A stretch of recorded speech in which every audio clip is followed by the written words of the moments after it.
You tell. What do you have to hide? Yeah, then Okay, they're Lindsay, told to take it too. What do you have? Why are you so acutely incensed?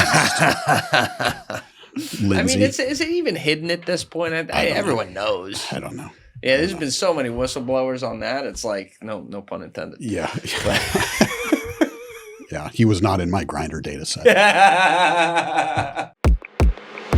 Somebody's paying attention. Because that's another problem where you see there are also legal loopholes that the government will go around to avoid having to put things through Congress, or to, in some ways, I don't even know how this is possible, but you get really smart lawyers on it, you figure it out, like to usurp the process of having to create laws. I mean, there's famous ones that were in the Patriot Act era related to it, not the Patriot Act itself, where, Dick Cheney and Dick Armitage and all these people were coming up with these ways to have to surveil United States citizens and get these waivers, like from the AG. And there's a famous story.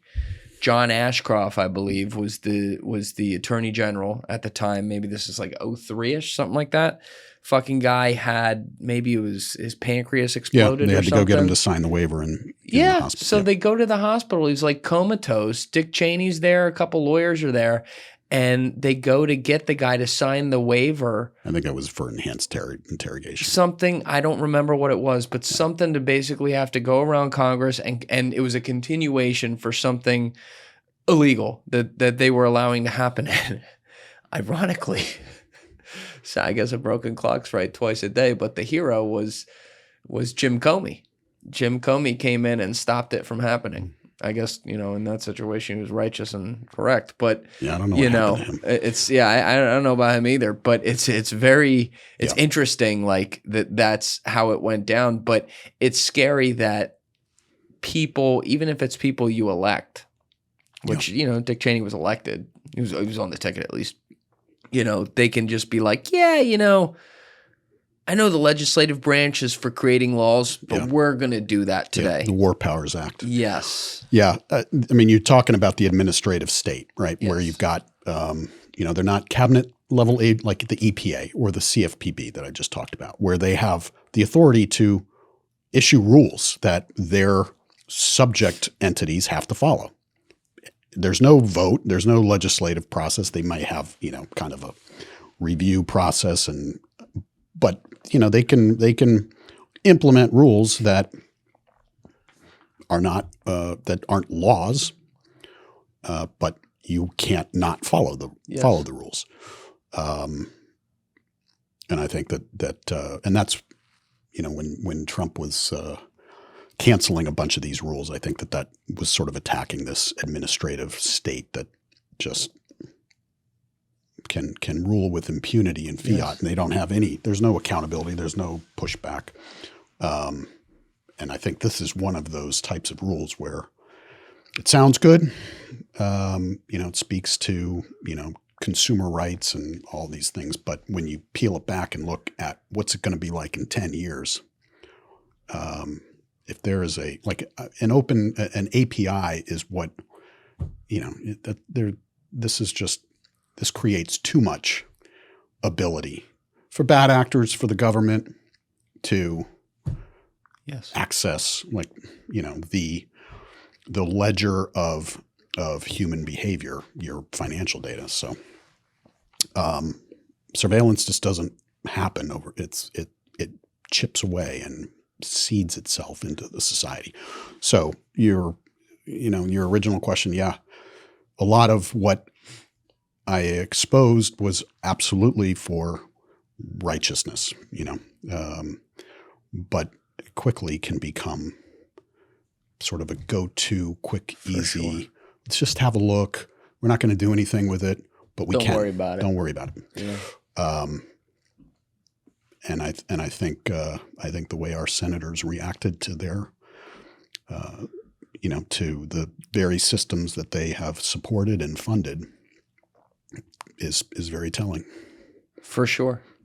Yeah, and it's what you're pointing to is the worst example ever of hypocrisy when, you're in an elite position, you're trying to feed the plebs something that just take your medicine. Yeah. And then you tell. What do you have to hide? Yeah. Then Okay, they're Lindsay, told to take it too. What do you have? Why are you so acutely incensed? Lindsay? I mean, is it even hidden at this point? Everyone knows. I don't know. Yeah, there's been so many whistleblowers on that. It's like, no pun intended. Yeah. Yeah, he was not in my Grindr data set. that I'm willing to discuss. I forgot publicly. to ask you if you checked the RNC for that, because apparently there's a real hotspot when the RNC happens for Grindr data. Wouldn't surprise me. Wouldn't surprise me. See, so I think this is the kind of thing that normal people, when they hear surveillance, they need to be educated. They need to know what that means. I think, privacy goes beyond just trying to defeat annoying ads. Even if you're not necessarily trying to hide anything or keep secrets, your privacy is like foundational. Yeah.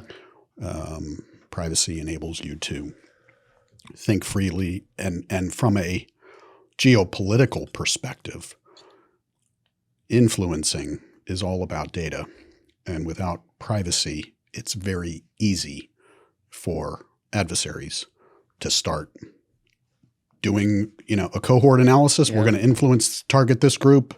We've seen it. This is how it happens. That's what I would do.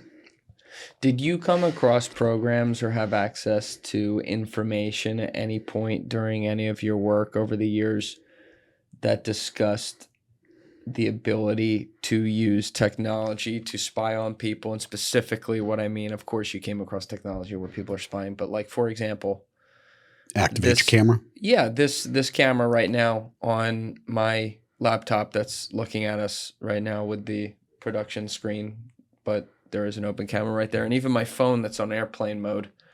Is there someone on the other end that at any given moment can be looking at me right now? No, they would have to, if they're doing that, you have bigger problems than the fact that they've activated your cameras. What do you mean by that? If they have activated your cameras and attacked your devices, then you're already in the crosshairs. But for the average person, they're not necessarily doing that, but they have the power to. Yeah, the capability is there. And it's not necessarily a government, limited to a government who can tap into an IP camera or any of your peripherals. Meaning the private corporations can do it anything. Yeah, I have not come across a situation in which a decision was taken to activate one's camera without you knowing, because they don't need to do that. Yeah. You have Alexa in your house. Amazon owns that. I don't need your permission to tap into everything that's going on. I don't have an Alexa, but yeah. Or any of these other, smart devices. And that's... Yeah, I love that I say that as like a, look at me, Yeah. but then I own like fucking 40 of these other things. Yeah. And, at the end of the day, like 99.9% of everybody that works in government is trying to do the right thing. There 99.9? I mean, It's 96. Yeah.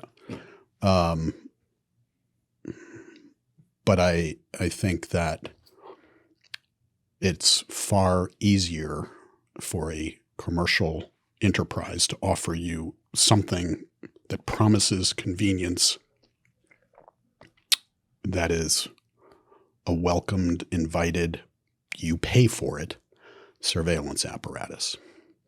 Now, let's paint an example of that. This is an Apple product, right? So if Apple, because they have the power to, and I hit agree on a bunch of shit that I didn't read, if they were recording us right now, no, we're just talking on a podcast, but they decide, we're going to use AI to like change what they're saying. Do you have Siri activated on this? I don't have Siri on that. So it'd be interesting, and we can do this if you want, to look at your logs to see when that laptop woke up and started firing off data, diagnostic information to Apple, which you've agreed to. as part of your upgrade terms of service, and what is the data that it is examining for diagnostic use purposes, and what other data is contained in that flow of information, identifiable data about device ownership. You've named the device, the meta fields that would enable them to determine or append an identity to that device, even though they probably have it already because you. Yeah. But take an app that is going to do the same thing, where your device is going to wake up at the middle of the night and start exfilling data under the guise of performance diagnostics, all this stuff. Even if you have your phone in airplane mode, it is still sensing. And then once you go back online, those files will be sent. Even on airplane. Wow. Yep. So let me continue that example to build this out one more layer where it gets weird. Apple, therefore, let's say the data's firing and they're collecting. Yep. And so they get, let's say instead of having to change AI, let's say you and I both talked right now and we said some really horrible stuff for some reason. Not what we're talking about right now, but just use your imagination. We say something horrible. Like if we're Republican bros and talking. I don't know, but like you insert whatever. Have you heard about that? No. Yeah, they were some kids, the Republican. Wait, I did hear about some this. Republican. Yes. Who was doing that? Who were they doing that to again? They sent like, where did I just read this the other day? Who did they send that shit to? It was like a group text. Yes, it was a mass blast or something. Yeah, and like saying a bunch of shit. Yeah. That felt like an op, but whatever. Yeah. So they needed to distract people from the Attorney General in Virginia. Right. The candidate for Attorney General in Virginia. Right. So something like that happens. They were saying like all this like racist stuff and things like that. So if you and I were doing that right now, we're like, oh, well, we can't ever release that. But then, they captured this at Apple. Now, they don't do anything with it. Yep. They have it back there, but they capture it just because they can. However, later on... You've backed up chats to iCloud? No, not even that, but let's play with that in a minute. Later on, someone comes in here that I'm unaware of. Maybe it's, let's use an example, like an author or something like that, who, unbeknownst to me, is some sort of wanted person from another country or something like that. CIA or NSA gets a hold of that and they realize, oh shit, they went into this guy Julian Dorey's studio and they know I have an Apple device. And now for national security purposes, they may hack Apple for counterterrorism to try to get in there. And now they have you and me saying all this shit as well. In that case, they would subpoena Apple for all of your, they would just issue a subpoena. Even the intelligence agencies? Well, if it's happening here, it would be FBI. The intelligence community should not be. But it's a foreign person in here. That's what I'm saying. That's why I use that example. If it's an American, that's a different story. But a foreign person that they've tracked to America out from outside the border, that's that gray area where it becomes their jurisdiction. And if it's the agency that's tracking that person and he's their guy or somebody that they're interested in, that's where they have to, and he's interfacing with all these Americans. This is where they need to immediately bring in FBI and not try to run this. But hypothetically, they might not do that. And hypothetically, they could go get access to that data because hypothetically, that is recording us. Yeah. It's not reassuring. Well, because you're making the assumption, and there's nothing wrong with this, you're playing with the example as you should, but you're operating under the assumption that everyone is doing shit by the book and not doing things for what they believe are the right intentions, but breaking the laws in the process.